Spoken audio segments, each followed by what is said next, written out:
सभी तो एनसीसी के छात्र छात्राएं हैं, तो जोश कहाँ चलेगा आप सभी का? भारत माता की, भारत माता की, वंदे वंदे।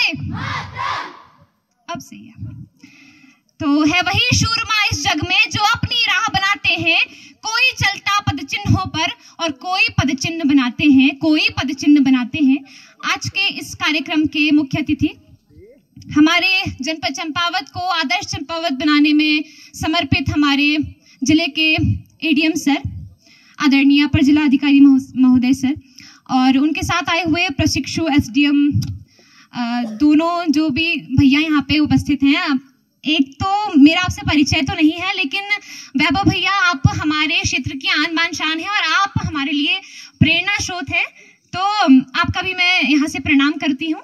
और हमारे नशा मुक्त उत्तराखंड और नशा मुक्त चंपावत बनाने में लगे हुए सेवा, सुरक्षा और सतर्कता के प्रतीक हमारे पुलिस के अधिकारीगण, हमारे भारत की आन बान शान आईटीबीपी के आदरणीय कमांडेंट महोदय, उनके साथ आई हुई आदरणीय अनुराधा मैडम, और यहाँ पर उपस्थित सभी विद्यालय प्रशासन, मेरे अभिभावक के रूप में आप सभी शिक्षकों ने मेरा मार्गदर्शन सदैव किया है, और यहाँ पर उपस्थित जितने भी छात्र छात्राएं हैं आज के इस कार्यक्रम में जो भी प्रतिभाग कर रहे हैं, और आप सभी हमारे भविष्य के डॉक्टर, इंजीनियर, नेता, अभिनेता हैं, आप सभी अधिकारी हैं, तो यहाँ पर उपस्थित जितने भी लोग हैं आप सभी को शांभवी मुरारी का सादर सप्रेम प्रणाम और अभिवादन स्वीकार हो।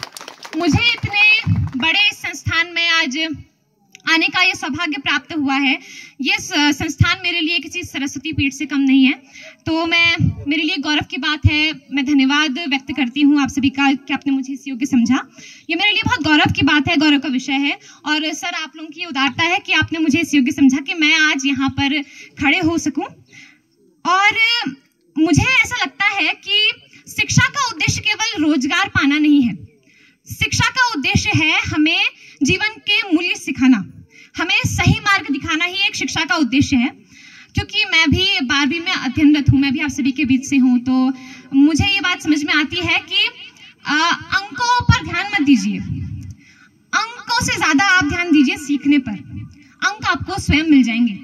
लोगों की निंदा से घबराकर अपना लक्ष्य कभी मत बदलिएगा, क्योंकि अगर आपकी लक्ष्य प्राप्ति हो जाती है तो वही लोग, वो लोग जो आपकी निंदा करते थे, उन्हीं की राय आपके प्रति बदल जाती है। इस बात का ध्यान दीजिएगा। और सफलता का तो कोई मंत्र होता ही नहीं है, मेहनत ही सफलता का सच्चा मंत्र है।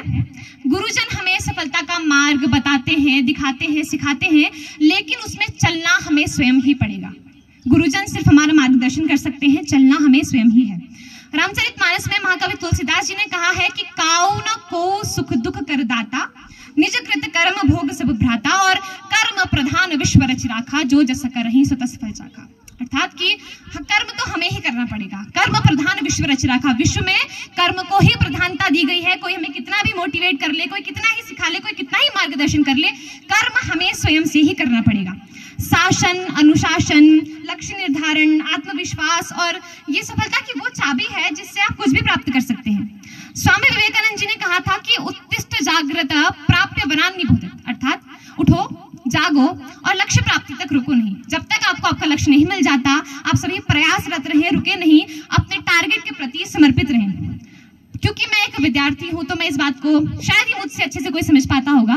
तो एक विद्यार्थी के रूप में हमारे माता पिता और हमारे गुरुजनों की भी हमसे काफी अपेक्षाएं होती हैं कि हम उनकी, और हमारा एक कर्तव्य भी बनता है कि हम अपने माता पिता की और अपने गुरुजनों की उन अपेक्षाओं में खरा उतरने का हर सफल प्रयास करें। लेकिन एक बात याद रखिएगा कि छाता वर्षा तो नहीं रोक सकती, याद रखिएगा कि छाता वर्षा तो नहीं रोक सकती, लेकिन वो छाता हमें बारिश में खड़े रहने का सामर्थ्य अवश्य प्रदान करती है। और आत्मविश्वास, वही आपका आत्मविश्वास आपको सफलता की गारंटी नहीं दे सकता। आत्मविश्वास सफलता की गारंटी नहीं दे सकता, लेकिन हमें संघर्ष कर सफलता की प्राप्ति में प्रेरणा अवश्य प्रदान कर सकता है। और क्योंकि मैं यहाँ पे एक जिला आइकन के रूप में भी यहाँ पर उपस्थित हूँ, तो छोटे छोटे प्रयासों से ही सफलता प्राप्त होती है। वो बारिश की छोटी सी बूंद भले ही बहुत छोटी हो, लेकिन अगर वो बारिश की बूंद निरंतर बहती है तो वो नदी का प्रवाह बदल ही देती है। ये बात याद रखिएगा। और ऐसे छोटे छोटे ही कोशिश हमारे जीवन में बड़ा परिवर्तन ला सकती हैं। अभी आप सभी लोगों की गर्मियों की छुट्टियां होंगी, तो मेरा आप सभी से अनुरोध है कि आप सभी एक नेक प्रयास अवश्य कीजिएगा। एक पेड़ अपनी माता के नाम भी लगाइएगा। एक तो वो माता है जिसने हमें जन्म दिया, एक वो माता है जो जगत जननी है, जो पूरे विश्व की माता है, पूरे ब्रह्मांड की माता है। एक माता और है हमारी, मैं आपको याद दिलाना चाहूंगी, हमारे धर्मशास्त्र कहते हैं कि माता भूमि पुत्रो हम पृथिव्याम, अर्थात ये धरती भी हमारी माता है और हम उसी माता के संतान हैं। तो हमारा एक कर्तव्य बनता है कि आज जब हमारी माता कष्ट में है तो हम उनका साथ दें। हमारे कर्तव्य बनता है कि हम एक वृक्ष अपनी माँ के नाम लगाएं, और न केवल लगाएं, क्योंकि पेड़ तो आजकल सभी लगा रहे हैं। अभी परसों विश्व पर्यावरण दिवस था, बहुत से आप सभी ने पेड़ लगाया होगा। पेड़ लगाना उतना महत्वपूर्ण नहीं है जितना कि उसका संरक्षण करना महत्वपूर्ण है, उसकी देखरेख करना बहुत महत्वपूर्ण है। तो मेरा आप सभी से अनुरोध है कि आप सभी एक पेड़ अपनी माँ के नाम लगाएं और उसकी देखरेख भी आप सब करें। पेड़ लगाने से हमारे मन में प्रकृति के प्रति सम्मान और आदर का भाव जागृत होता है। और मुझे ये प्रेरणा हमारे आदरणीय जिलाधिकारी महोदय जी से मिली थी। उन्होंने विश्व पर्यावरण दिवस पर ये बात कही थी कि पेड़ लगाकर हम प्रकृति को नहीं बचा रहे हैं, हम स्वयं को बचा रहे हैं।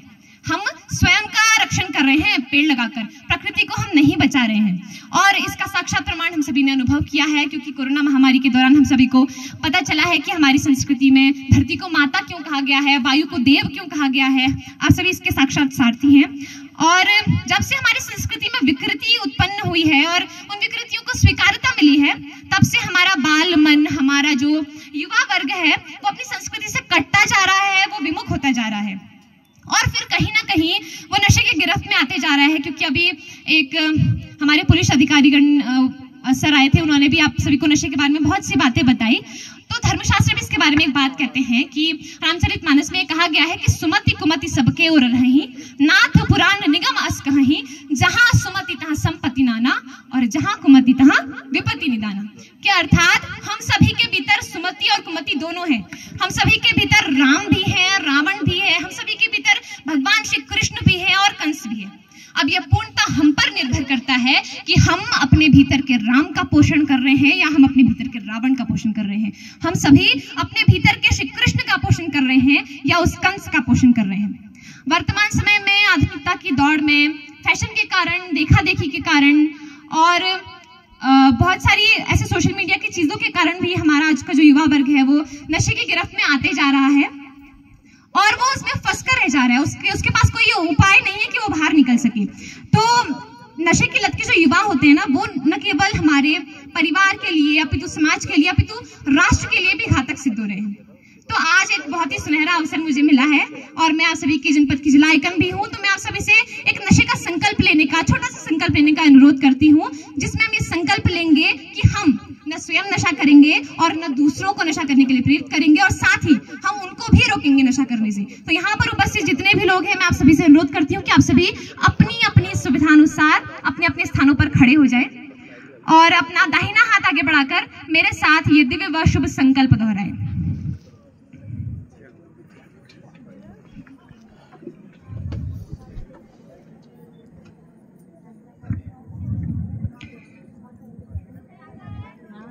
तैयार हैं? हाउ इज द जोश? अरे आवाज क्यों नहीं आ रही? आप तो एनसीसी वाले हैं। चलिए शपथ शुरू करते हैं। मैं अभी तक किसी भी प्रकार के नशे से दूर हूँ और भविष्य में भी नशे से दूर ही रहूंगी। मैं अपने मित्रों एवं परिजनों को भी नशे से दूर रखने का हर संभव प्रयास कर समाज के एक सच्चे सेवक के रूप में अपना महत्वपूर्ण योगदान राष्ट्रहित में प्रदान करूंगी। धन्यवाद। आप सभी अपना अपना स्थान ग्रहण करें। और मुझे यहाँ पर ये सुअवसर मिला, तो अगर मुझसे कोई त्रुटि हुई हो तो आप सभी के समक्ष तो वैसे कुछ बोलना सूर्य को रोशनी दिखाने के समान ही है। कुछ भी गलती मुझसे हुई हो तो मुझे आप सभी क्षमा कीजिएगा। और क्योंकि अभी मैंने नशे के संकल्प के हम लोगों ने जो लिया, यहाँ पे ऐसा नहीं है कि जो पुलिस वाले हैं या फिर जो हमारे पुलिस के अधिकारीगण हैं या फिर जो सर हैं, सिर्फ इन लोगों की जिम्मेदारी है कि ये सभी हमें प्रेरित करें, ये सभी हमें जागरूक करें। हमारा स्वयं का कर्तव्य भी है। हम एक सामाजिक प्राणी है, तो हमारा ये स्वयं का कर्तव्य भी है कि हम सभी पहले स्वयं जागरूक भी हो और दूसरों को भी जागरूक करें। तो इसी के साथ अपनी वाणी को, दो पंक्तियों के साथ अपनी वाणी को विराम देती हूँ। एक किसी महाकवि ने कविता कही है कि आज मैंने सूर्य से बस जरा सा यूं कहा, आज मैंने सूर्य से बस जरा सा यूं कहा, आपके साम्राज्य में इतना अंधेरा क्यों रहा? तमतमा कर वह धाड़ा, मैं अकेला क्या करूं? तमतमा कर वह धाड़ा, मैं अकेला क्या करूं? तुम निकम्मों के लिए मैं ही भला कब तक मरूं? आकाश की आराधना